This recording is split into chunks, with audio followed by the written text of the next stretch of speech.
नमस्कार मित्रांनो, आज आपण अशी एक स्टोरी बघणार आहोत जी आपल्या जगण्याचा दृष्टिकोनच बदलून टाकते. बस निघणारच होती तेवढ्यात एक ओळखीचा चेहरा असा समोर आला. संपूर्ण बस भरली होती. बसायला जागाच नव्हती. आयुष्य पण असे आहे ना, केव्हा केव्हा अशा गोष्टी घडवून आणतं की आपल्याला त्या माहीतच नसतात. संपूर्ण बस भरली होती म्हणून पाठीमागची सीट मोकळी होती म्हणून ती त्या जागेवर जाऊन बसते. थोड्या वेळाने समोरून ओळखीची अशी एक व्यक्ती आली आणि येऊन शेजारी गप्पच बसली. ती व्यक्ती दुसरी कोणी नव्हती, तिचा लग्ना अगोदरचा प्रियकर होता. पण त्याने तिला ओळखलंच नव्हतं, कारण तिचं लग्न झाल्यामुळे ती साडीमध्ये होती. तो खिशातून चष्मा काढतो आणि मोबाईल बघत असतो.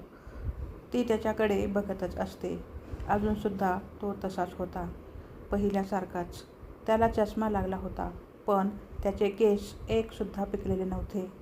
थोडीशी मोठी झाली आहे म्हणून त्याने मला ओळखले नसेल, असं तिला वाटलं.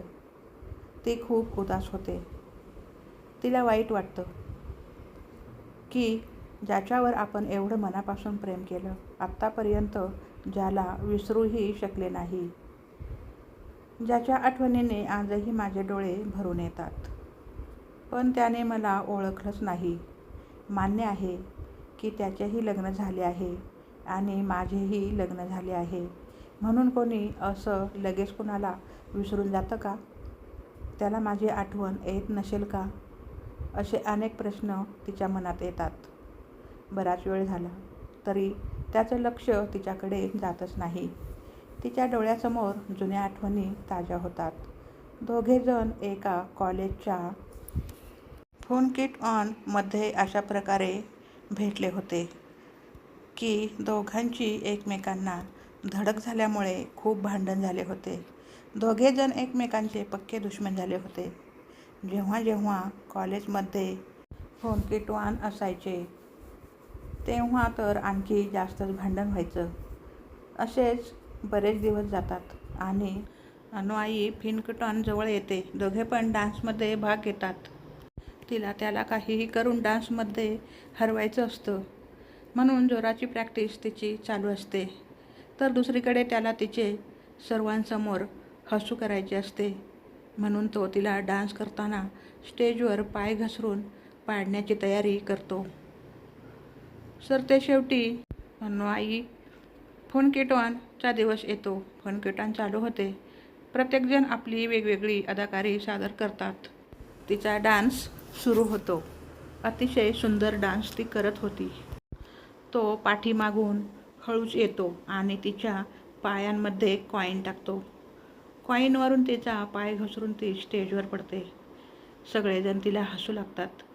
तिला खूप वाईट वाटते आणि ती रडत रडत रागाने तिथून निघून जाते. पण त्याला खूप मजा येते. 2-3 दिवस होतात पण ती कॉलेजला येतच नाही. त्याच्या ते लक्षात येतं की ती कॉलेजला येतच नाही म्हणून त्याला खूप वाईट वाटतं की आपल्यामुळे तिचं नुकसान होत आहे. तो तिच्या घरचा पत्ता तिच्या मैत्रिणींना विचारून घरी जातो आणि तिला सॉरी बोलतो. त्यानंतर दोघांच्या मध्ये खूप चांगली मैत्री होते. दोघे मिळून कॉलेजमध्ये धमाल करायचे.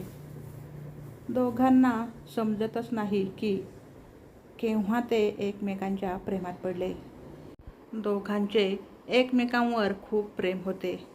एक दिवस कॉलेज सुटल्यावर दोघे पण भेटतात आणि आपले प्रेम व्यक्त करतात. असेच बरेच दिवस जातात आणि एक दिवस त्याचा फोन येतो. मला माफ कर, माझं लग्न ठरलंय, मी तुझ्यासोबत लग्न नाही करू शकत, असं बोलून तो फोन ठेवतो. बस थांबते आणि ती आठवणींमधून बाहेर येते. अजूनही त्याचं लक्ष मोबाईलमध्येच होतं. त्याने तिला पाहिलेच नव्हते. तिचा स्टॉप आल्यामुळे ती बसमधून उतरण्यासाठी त्याला थोडं बाजूला होता का? मला जायचं आहे म्हणून बोलते. ओळखीचा आवाज कानावर पडताच तो तिच्याकडे बघतो. तर काय, तो तिला लगेच ओळखतो. तेवढ्यात ती बसमधून उतरते. तो पण आपल्याला पुढे जायचे आहे हे विसरून तिच्या सोबतच उतरतो आणि तिला भेटतो. तिला बघून त्याचे डोळे भरून येतात. विचारतो, कशी आहेस? ती बोलते, कुठे होतास इतकी वर्ष? तुला एकदाही माझी आठवण नाही आली का? खेळलास माझ्या भावनांशी. तुला काहीच कसं वाटलं नाही माझ्या भावनांशी खेळताना? असं नातं तोडून कधी तुटतं का? तुला जर दुसरी मुलगी आवडत होती तर तू माझ्याशी प्रेमाचं नाटक का केलंस? तो बोलतो, माझा नाईलाज होता म्हणून मी दुसऱ्या मुलीशी लग्न केलं. पण खरं प्रेम मी तर तुझ्यावरच केलं आणि अजूनही तुझ्यावरच करतो. ती बोलते, नाईलाज म्हणजे काय झालं होतं? तो बोलतो, माझा नाईलाज होता. माझ्या वडिलांनी त्यांच्या मित्राला वचन दिले होते की त्यांच्या मुलीसोबतच माझं लग्न होईल आणि माझ्या वडिलांची शेवटची इच्छा होती की मी तिच्याशी लग्न करावं. म्हणून त्यांनी माझ्याकडून वचन घेतले होते. त्यासाठी म्हणून मी तिच्याशी लग्न केलं. तुझं कुणाशी लग्न झालं आहे? तू सुखी आहेस ना? ती बोलते, तुझा फोन नंबर. तू कधी परत भेटलास नाहीस. तुझी खूप वाट पाहिली. माझं शिक्षण पूर्ण झाल्यानंतर आईवडिलांनी माझंसुद्धा लग्न करून दिलं. दोघांच्या मध्ये बराच वेळ खूप गप्पा चालत होत्या. त्याच्या हातात अजूनही तिने दिलेलं तांब्याचं कडं हातातच होतं. तो बोलतो, दररोज हे कडं मला तुझी आठवण करून देतं. ती बोलते, तुला माझी एवढीच आठवण येते तर तू मला भेटला का नाहीस? तो बोलतो, तुझं असं आयुष्य आहे आणि मला माझं आयुष्य आहे. म्हणून मला तुला डिस्टर्ब करायचं नव्हतं म्हणून नाही भेटलो.